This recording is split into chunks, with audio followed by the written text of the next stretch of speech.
સાહેબ હવે સંભાળીને. નમસ્કાર મિત્રો. જે શહેરની સુરક્ષાની જવાબદારી પોલીસના ખભે છે ત્યાં અત્યારે ખાખીના આલમમાં કંઈક અલગ જ ખેલ ચાલી રહ્યા છે. ક્યાંક સેટલમેન્ટના જાદુગરો દોડી રહ્યા છે તો ક્યાંક સાહેબોને ઊંઘ ઘેરી વળી છે. આજે વાત કરવી છે શહેર પોલીસના બેડામાં ચાલતી એવી ચર્ચાઓની જે સાંભળીને તમે પણ કહેશો કે સાહેબ હવે સંભાળીને.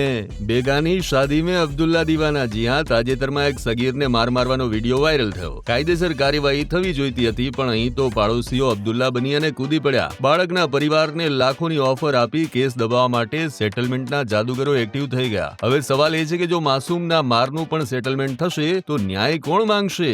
સ્પા ગર્લનું ગેલું અને લાખોનો વહીવટ. શહેરના એક પોલીસ કર્મીને વિદેશી સ્પા ગર્લનું એવું ગેલું લાગ્યું છે ને કે તે સરકારી મર્યાદા ભૂલી ખાનગી કારમાં સહેલગા કરી રહ્યા છે. આ ભેજાબાજ ખેલાડીએ તો ત્રણ પીઆઈ સાહેબોને પટાવી લીધા છે. ચિંતા ન કરો સાહેબ, સ્પાની કમાણી લાખોમાં છે અને કોઈને ખબર પણ નહીં પડે. આવી ખાતરી આપી અનિતિના રૂપિયાનો નવો ખેલ શરૂ કરાયો છે. વહીવટ માટે માસ્ટર ઓફ સર્જન. પૂર્વ વિસ્તારમાં એક પીઆઈ સાહેબે તો હદ જ વટાવી દીધી. તેમણે આખા વિસ્તારમાં દારૂ, કેમિકલ અને ફેક્ટરીઓના વહીવટ માટે એક સ્પેશિયલ માણસ રાખ્યો છે જેને લોકો MS એટલે કે માસ્ટર ઓફ સર્જન કહે છે. આ ભાઈ એવી રીતે વહીવટની સર્જરી કરે છે કે સાહેબનું નામ ક્યાંય ન આવે અને ગેરકાયદેસર ધંધાનો દીવો હંમેશા પ્રગટતો રહે. નાનો કર્મચારી ભોગ બન્યો અને સાહેબ બચી ગયા. થોડા સમય પહેલા ગાંધીનગરની એજન્સીએ રેડ પાડી. કનેક્શન પીઆઈ સુધી પહોંચતા હતા. ચર્ચા હતી કે સાહેબ વિરુદ્ધ એક્શન લેવાશે પણ પોલિટિકલ કનેક્શને જાદુ કર્યો. સાહેબ બચી ગયા અને એક નાના પોલીસ કર્મીને કંટ્રોલ રૂમમાં બદલી કરી બલીનો બકરો બનાવી દેવાયો છે. ત્યારે લોકો પૂછે છે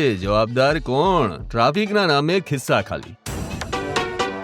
જો તમે કાર લઈને નીકળો ને તો સાવધાન. ટ્રાફિક પોલીસ પહેલા 15,000નો દંડ કહી અને ડરાવશે અને પછી 5,000ની માંગણી કરશે અને છેલ્લે 2,000 રૂપિયામાં પતાવટ કરી લેશે. ફેમિલી સાથે જતા લોકો સાથે તોછડાઈ ભર્યું વર્તન અને ચોકીની અંદર જ રોકડી કરવાનો આ નવો સિલસિલો ચર્ચાનો વિષય બન્યો છે. સાહેબના પ્રવચનમાં અધિકારીની ઊંઘ. હમણાં એક મહત્વના કાર્યક્રમમાં મોટા સાહેબ શૌર્યની વાતો કરતા હતા અને નજીકમાં બેઠેલા અધિકારી જોકા ખાતા હતા. કદાચ કામનો લોડ હશે કે ઉજાગરો, પણ જનતામાં ચર્ચા છે કે સાહેબ હવે થાક્યા છે કે પછી ખાખીનું શૌર્ય સાંભળવામાં હવે કોઈને રસ નથી રહ્યો. એન્ટ્રી પોઈન્ટ પર દરિયા કિનારાનું રિમોટ કંટ્રોલ. અમદાવાદના એન્ટ્રી પોઈન્ટ પર જે પોલીસ સ્ટેશન છે ત્યાંના પીઆઈ સાહેબને વિસ્તારની ખબર જ નહોતી. તેમને પૂછો તો કહેશે કંઈ બન્યું જ નથી. ખરેખર તો સાહેબે શું બોલવું એ દરિયા કિનારે બેઠેલો એક વ્યક્તિ નક્કી કરે છે. જો પોલીસ સ્ટેશન દરિયા કિનારાથી ઓપરેટ થતું હોય તો સામાન્ય જનતાનો ભરોસો કોના પર રહેશે? આ બધી ઘટનાઓ એ ઇશારો કરે છે કે ક્યાંક ને ક્યાંક શિસ્તની કમી છે. જો પોલીસ જ સેટલમેન્ટ અને હપ્તાખોરીમાં વ્યસ્ત રહેશે તો શહેરનું શું થશે? ત્યારે આશા રાખીએ કે ઉચ્ચ અધિકારીઓ આ ખેલ પર નજર નાખશે. ત્યાં સુધી બસ એટલું જ કહેવાનું કે સાહેબ હવે સંભાળીને.